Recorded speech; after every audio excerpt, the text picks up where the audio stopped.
Este es un podcast que hacemos Agustín Garetto y Milan Jelic, donde buscamos analizar la política, la economía, la cultura, los temas internacionales y los hechos relevantes con una visión de conjunto, reflexiva, analizando tendencias, actores y teoría para entender mejor la realidad, priorizando la calidad de un análisis artesanal por sobre la velocidad y la cantidad.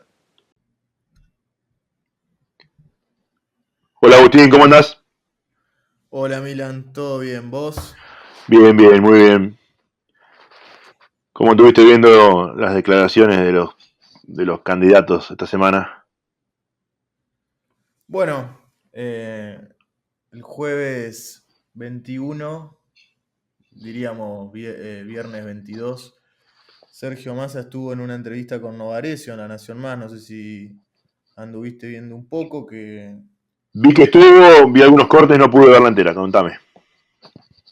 bueno, medio que hubo al principio un encuentro tenso, no violento para nada, nunca la entrevista fue violenta, de hecho es un buen momento como para ver una hora, en el cual Novarecio medio como que le recrime cómo puede ser candidato después de todos los números en rojo que tiene la economía, al cual Massa, que es una persona que tiene una gran habilidad para salirse por la tangente de la discusión, eh, obviamente que para sus votantes ha salido ileso. En eso es bueno, en eso es bueno. Sí, es muy bueno. Después habló un poquito Novarecio preguntó un poco sobre Cristina. Acá hay algo muy llamativo. Creo que si llega a ser presidente, es una frase que después habría que buscarla. Le preguntan qué rol va a ocupar Cristina y él medio como que también se escapa, porque no le termina de contestar eso, Sí. sino que le dice que bueno, que como que el presidente, hablando por él, tiene que consultarle a los vices anteriores, perdón, a los expresidentes, según un problema que haya surgido. Y empezó a nombrar expresidentes, vivos y muertos, desde la vuelta a la democracia hasta el día de hoy. Excepto a dos. A dos no los nombró. ¿Y tenés idea de cuáles son esos dos? Cristina y de la Rúa. No, De la No, Rúa y Alberto. mirá. Lo nombró hasta Macri, a pesar de que le dedicó gran parte de la encuesta, de la entrevista, perdón, a criticarlo a Macri, a la medida y a la deuda del FMI, pero lo nombró. Y Alberto Fernández, que se supone que hoy es su jefe, El que lo puso, no, tal básicamente. cual. Y Después, lo bueno, podría, y dijo lo podría sacar si quisiera. también, habló un poco sobre cómo va a estar conformado su gabinete si logra ser presidente. Mencionó que iba a haber ministros radicales, no dio Mirá. nombres obviamente, este gobierno de unidad nacional, y también peronistas que hoy están en el PRO. Ese fue... Quiere juntar a todos, como su amigo Larreta. Quiere juntar a todos, tal cual, me acordé mucho, mucho de él. Medio como que hubo un juego ahí que Novarecio le dijo sobre Morales, que también es otro Morales fue candidato a expresidente. vicepresidente de Massa, Sí, justamente, en la fórmula, tal cual. Y en en un momento 2015. sí empezó como, bueno, ¿qué hago yo acá? O sea, hablando por Massa, ¿no? Y medio como que era, vengo a solucionar los problemas que se dejaron. Y cuando toca ese tema no solamente se refiere a la deuda macrista, se refiere al ex ministro de Economía, Martín Guzmán. Así Y eso con es llamativo. nombre. Sí, lo dijo así a Guzmán, los números que dejó Guzmán, producto de la emisión monetaria de él, que es medio Porque hace fantástico. poco, en una entrevista, que si no recuerdo mal fue en la televisión pública, había dejado deslizar algo muy parecido, sin nombrar, pero claramente diciendo la inflación fue producto de la emisión descontrolada y del descalabro que había general de la economía. Lo dijo, claramente. Bueno, ayer por la noche con Novarecio no lo dijo sin ningún problema. Medio como que pasó por ahí arriba. Novarecio no pregunta sobre eso, pero lo dijo, está, digamos. Si uno quiere ver la entrevista, está. Y bueno, después Interesante. también, no sé si pudiste ver el gran debate de vicepresidente en A Dos Voces por TN. Sí, lo vi, me pareció interesante. Primero, siempre me parece muy interesante que se debata, eh, aunque sea quien sea el que debata. Con lo cual me parece que es algo positivo. Me pareció interesante. Lo primero que podría rescatar es que se habló muy poco de propuestas en concreto y mucha chicana, mucha opinión sobre el otro.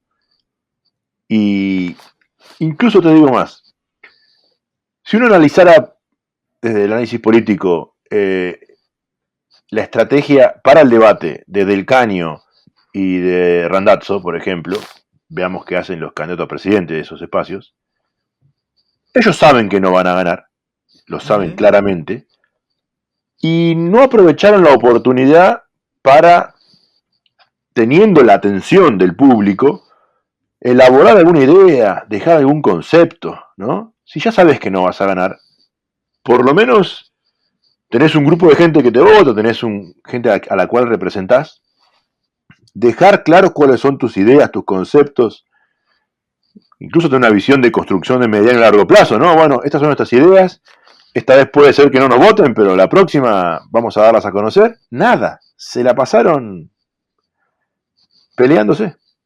Sí, fue un ida y vuelta, creo que entre dos personas en particular.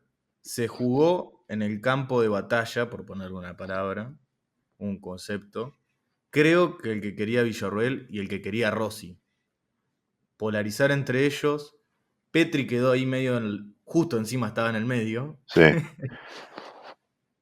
Creo que se notó mucho más al comienzo y muy particularmente cuando se dieron los cruces individuales. Ahí claramente casi todos atacaban o buscaban confrontar con Villarruel, la candidata a vicepresidente de Milei de la Libertad Avanza. Pero no sé si fue tan así luego en el medio, ¿no? Cuando cada uno tenía su tiempo para hablar de las diferentes propuestas. Se atacaron un poco, pero cada uno habló de sus cosas, pero sin hacer una profunda propuesta de, bueno, estos somos, votennos por esto. Que debería ser el debate para eso, ¿no? Sí, igualmente no creo que el debate nacional, que va a ser De en dos partes, presidente. sí, El 1 de octubre y el 8 de octubre. no creo que sea algo muy distinto de esto. Por eso, oportunidad desaprovechada para algunos, probablemente si no lo hacen.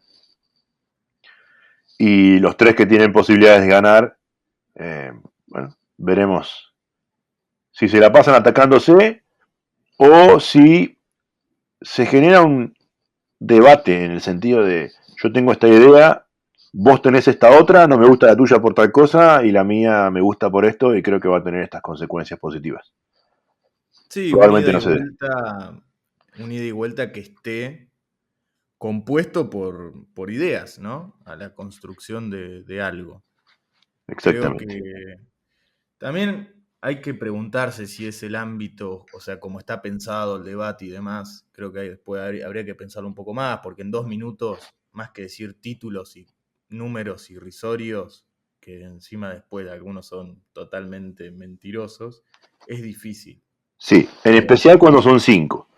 No es que sí, quisiera dejar alguno afuera, pero cuando son cinco, o un número elevado, digamos, es difícil, es muy difícil. Estados Unidos tiene una enorme cultura de debates y cuando arrancan las primarias, los debates puede haber hasta 10, 12, 15 personas y no se entiende nada.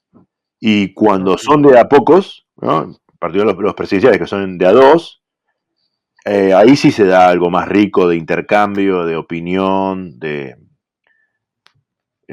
probablemente el formato genera eso, el corto tiempo que tienen para exponer, 2, 3 minutos, no termina de ser algo para poder elaborar una idea, tiene que ser más título e Es que sí. impacto que la profundización de una idea. Y obviamente que hoy en el mundo de las redes impacta mucho más un título que salió por haberla apuñalado en metafóricamente, Sí, sí, a uno de tus contrincantes que decir una idea, ¿no? sí, sí. Pero Bueno, bueno, antes de veremos. preguntarte, 8, 1, primero y 8 de octubre los debates presenciales. sobre las medidas que tomó, no sé si llamarlo ministro o presidente de hecho, Sergio Massa, quería contarte sobre lo que sucedió un poco en Chaco, esta victoria de Esdero, que por 30.000 votos le ganó al actual gobernador Capitanich. Sredo, que es de origen croata, y Capitanich montenegrino. Mirá, la guerra de los Balcanes. Fue una victoria que obviamente los titulares de los títulos de los medios nacionales lo dan por ganado Juntos por el Cambio. Después cuando uno va hilando fino, yo diría que en realidad ganó la UCR, como así ganó en Chubut, en Santa Fe. Bueno, Y bueno, ahora en Chaco históricamente la UCR con Ángel Rosas gobernó mucho tiempo, hasta que el peronismo entró ahí en escena, pero es una provincia donde el radicalismo tiene su historia y su peso, sin ninguna duda. y hoy se suma a un grupo que, bueno, ya está ahí metido Chubut, Corrientes que ya viene con su tradición, Santa Fe con Puyaro. Vamos a ver Mendoza, que después vamos a hablar un poco. Y bueno, quería hablarte de esto de Juntos por el Cambio, si realmente está tan unido o no. Quería mencionarte un paréntesis que no lo hemos hablado en el episodio anterior, pero producto del tiempo, no porque reste importancia, que fue la interna de Juntos por el Cambio en la ciudad de Buenos Aires, entre el primo de Mauricio Macri, Jorge Macri, y el ex ministro de Economía de la gestión de Cristina Kirchner, Martín Lustó. Autor de la 125. Y es interesante que lo traes a colación porque Martín Lustó es el principal exponente de una parte del radicalismo, que se llama Evolución Radical, donde están Puyaro, el ganador de, de la gobernación en Santa Fe, y el ganador, el futuro gobernador de Chubut. No Ujú. así, ¿no? Los gobernadores de Corrientes y Sredo, ganador en Chaco. Y ahí ves como la diferencia dentro del radicalismo, ¿no? Incluso Sí, Morales tampoco está, es más la parte tradicional del radicalismo. y sucedió algo en el proyecto de ganancias que ahora te iba a preguntar un poco más en profundidad sobre el proyecto en sí, pero hubo una particularidad, obviamente que para que se trate de un proyecto de ley en el Congreso se necesita lo que se llama quórum, que es la mitad más uno de los presentes, de los diputados, perdón. Los Y de los diputados presentes. presentes para que se trate. Y el Que Frente de Todos, recordamos son 257 en total, 129 es el quórum. 129 es el número que necesitan, que el Frente de Todos ya lo tenía. O sea, no, el quórum lo iban a tener. Eso, obviamente que, bueno, en un año electoral es difícil y otros factores más, pero los tenía. El número los había conseguido, los tenía. Pero recibió una ayuda. En realidad recibió dos ayudas. Una es del candidato libertario Javier Milei y la otra es de justamente un personaje de Evolución Radical, que es el diputado Emiliano Jacobiti, que dio el quórum, facilitó el quórum para que se trate este proyecto de ganancias. ¿Juntos por el Cambio realmente está unido o hay una interna entre los referentes del PRO y este grupo de Evolución Radical? Bueno, ¿Cómo lo claramente, ves? claramente los de Evolución Radical no se comportan de la misma manera que el radicalismo más tradicional. De hecho, Petri, el candidato a vicepresidente de Patricia Bullrich, es más de la corriente tradicional del radicalismo, Morales también, pero estos que son más bien jóvenes, eso los agrupa la juventud, pero los agrupa también estar dentro de una misma agrupación, valga la redundancia, dentro del radicalismo, que pareciera tener cierta cohesión entre ellos y trabajar bastante para su propio grupo, ¿no? Con lo cual, si intentan disputar poder dentro de Juntos por el Cambio, y en algunos casos lo han logrado, en otros no, como Lustó, que no ganó la interna contra Jorge Macri y el primo, eh, bueno, hay que ver a dónde termina eso. No solo ahora, vos preguntás si están ahora unidos. Yo me ¿Qué pregunto, pasa ¿qué pasa si si no quedan? ganan? Si no pasan la balotaje, ¿no? Justamente. ¿Qué pasa si Porque no pasan la balotaje?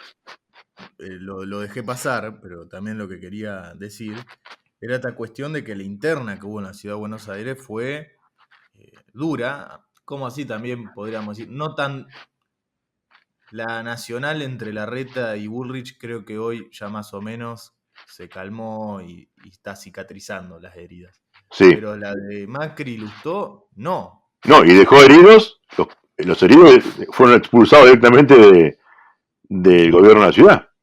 Los que habían estado apostando dentro del gobierno a Lustó. Jorge Macri pidió rápidamente que, que renuncien a sus cargos.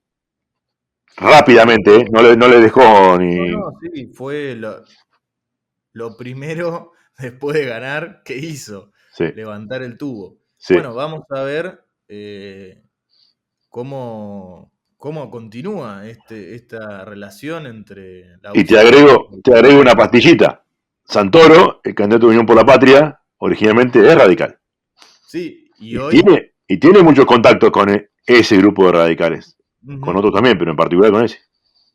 y de hecho, como campaña, supuestamente va a tomar proyectos de Martín Lustó para atraer a radicales porteños que votaron por Martín. No sé si Hasta realmente va a lograr la migración de votos, veremos, pero eso no depende de la gente. Pero también aparecieron carteles hace unos días, unas semanas, este, con los colores radicales que decían Santoro, no recuerdo qué decían, pero como diciendo, bueno, a Santoro lo votamos los radicales, decían los carteles. Algo así, ponele. Se podría haber interpretado. Veremos qué pasa. vamos a ver cómo sigue esta coalición, que bueno, a ver, es producto de una coalición muy grande, con grupos disímiles, con intereses contrapuestos en el grupo, que justamente generan esto en una coalición. De hecho, vemos la coalición gobernante, ha Sí, pasado más o menos lo mismo y estando en el gobierno. hay que reconocerles algo, y es que estuvieron 4 años fuera del gobierno y se mantuvieron unidos. Sí, eso sí. Hay que ver si una nueva derrota los mantiene unidos, pero se han mantenido unidos y han logrado cosechar un número de legisladores muy, muy importantes. Si los resultados más o menos se dan como en las PASO, podrían convertirse en la primera minoría en el Senado, en la próxima composición del Senado. Eh, y si ganan, o al menos si pasan a balotage, yo creo que pasar a balotage es ganar, en el caso de ellos, aunque después no ganen la presidencia, pero van a ganar más cantidad de bancas, van a tener un peso importante, además de la cantidad de gobernadores que han estado ganando.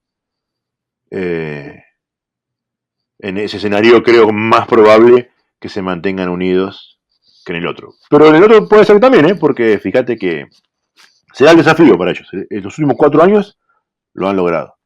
Lo han logrado. Veremos también qué pasa con Mendoza, que es el fin de semana que viene, a ver si en donde se disputan uno del PRO y un radical más tradicional como Cornejo, a ver Ujú. si el resultado deja heridos o simplemente dirimen el poder a ver a quién elige la población. Sí, que de hecho Cornejo, que es el candidato por la UCR, sacó un 30% del total, digamos, fue el candidato con el 30% de los votos, que le ganó a Petri, la interna, Petri sacó 20, entre los dos suman 42. Y bueno, De Marchi, que vendría a ser el del PRO, sacó 23, y el peronismo en el tercer lugar, con Parisi, que individualmente sacó 7,75, y en total todo el peronismo sacó alrededor del 16. Obviamente que creo yo que se disputa entre Cornejo y De Marchi la gobernación, y creo que Cornejo es el que más chances tiene, pero bueno, veremos el domingo qué es lo que Déjame surge. comentarte algo de Marchi. Hizo una jugada estratégica muy parecida a la que hizo Spert en la elección anterior de medio término del 2021, en donde le exigían un cierto porcentaje para estar dentro de la alianza y un cierto porcentaje de votos para poder tener lugares de las PASO a las generales. Y Spert hizo las cuentas y dijo, no, esperá, si voy por fuera logro más diputados que ir por dentro. Y De Marchi hizo algo parecido, ¿no? Hizo la cuenta y dijo, no, si yo voy por dentro, salgo segundo, me llevo tanto, y dijo, no, va, voy por fuera y saco tanto. Son estrategias, ¿no? Pero está bueno comentarlo para que se pueda entender por qué hizo eso y no se quedó dentro, no generó una alianza más grande, ¿no? Que ya tendrían la victoria relativamente asegurada en ese caso. Y algo que lo toqué al pasar, que quería consultarte, era justamente las medidas que tomó el gobierno, a ver que en esta semana, también el proyecto de ganancias, que me comentes un poco Sí, bueno, para... sí, lo mencionamos y no lo profundizamos. Eh, no solo ganancias, también fue lo del IVA, no sé si lo comentamos en el episodio anterior, creo que no, pero bueno, se implementó a partir del lunes pasado la devolución del IVA hasta un cierto monto de las compras que hicieran eh, asalariados, ¿no? Siempre autónomos queda fuera de esto.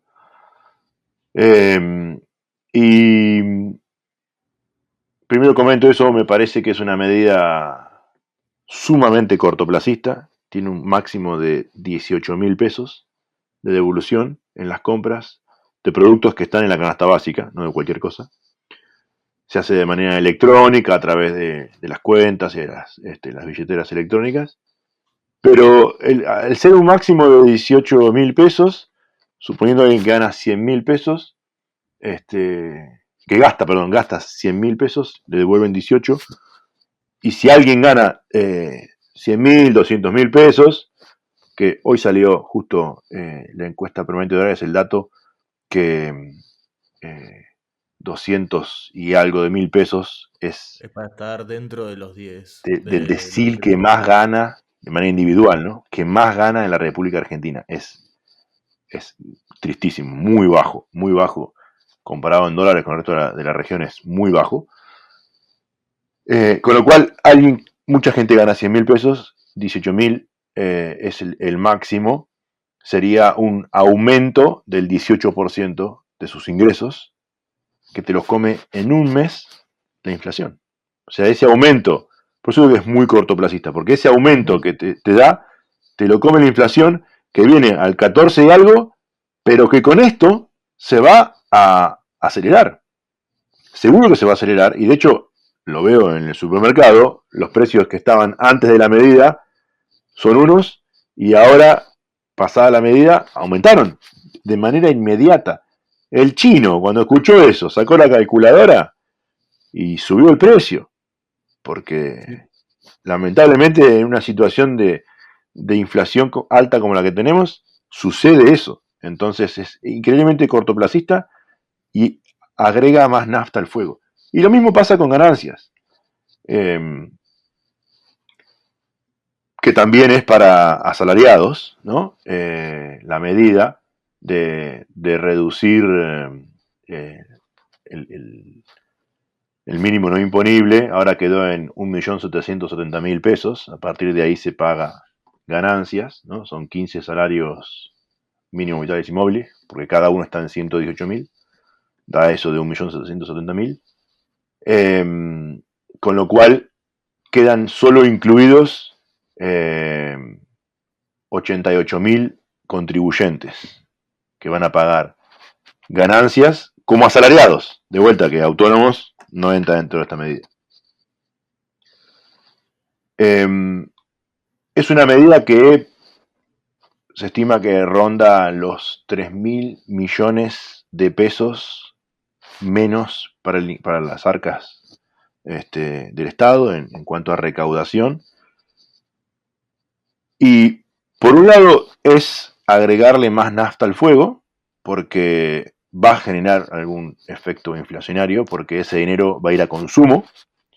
Incluso Massa en un momento dijo, no vayan a comprar dólares con eso. No creo que la gente compre dólares con eso, algunos sí, pero la mayoría lo va a usar para consumo porque no llegan a fin de mes, sea cual sea la situación de cada uno, cuesta llegar a fin de mes a todo el mundo, con lo cual eso va a ir directamente al consumo. Y si va directamente al consumo, en un estado inflacionario, colabora a que se genere más inflación. Eso tal vez no pegue de manera inmediata, como lo del IVA, pero va a pegar, ¿qué? En un mes, 2 meses, 3 meses.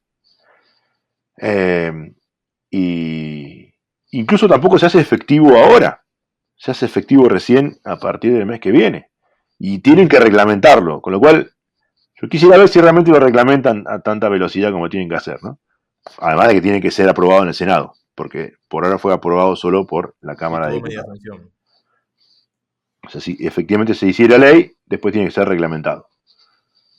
Eh, pero además, déjame comentar algo que me parece sumamente interesante y es que la burocracia sindical, llamémoslo así, defendió este proyecto con un eslogan que vienen usando hace muchos años, que es el salario no es ganancia. Y cambiémosle el nombre de ganancia, pongámosle otro, impuesto a los ingresos. La mayoría de los países del mundo que mejor le va tienen impuesto a los ingresos. Y tienen menos impuestos a otras cosas, que son mucho más distorsivas al consumo. Ingresos brutos, por ejemplo. Un impuesto terriblemente distorsivo de la economía que cobran las provincias, no lo cobran la nación, pero que funciona en el esquema de tributario argentino, ¿no? En los países que funciona muy bien el sistema impositivo, tienen un impuesto a los ingresos. Te pongo el ejemplo de Irlanda. En Irlanda tenés un impuesto del 20% a todos los ingresos, a todos. Si superás un cierto nivel, ¿no? Empezás a pagar el 40% de tus ingresos.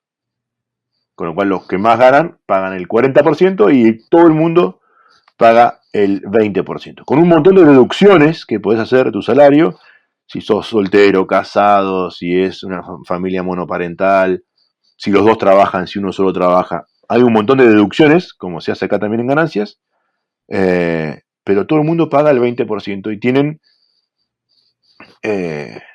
servicios en contraprestación. Si bien Irlanda todavía le falta mucho para acoplarse en algunos servicios al resto de Europa, pero hace 30 años tenía índice de desarrollo muy, muy malos hasta que generó un montón de cambios en su legislación laboral, impositiva, de negocios, etcétera.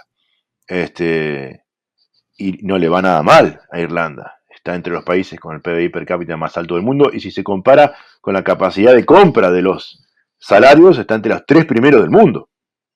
Con lo cual,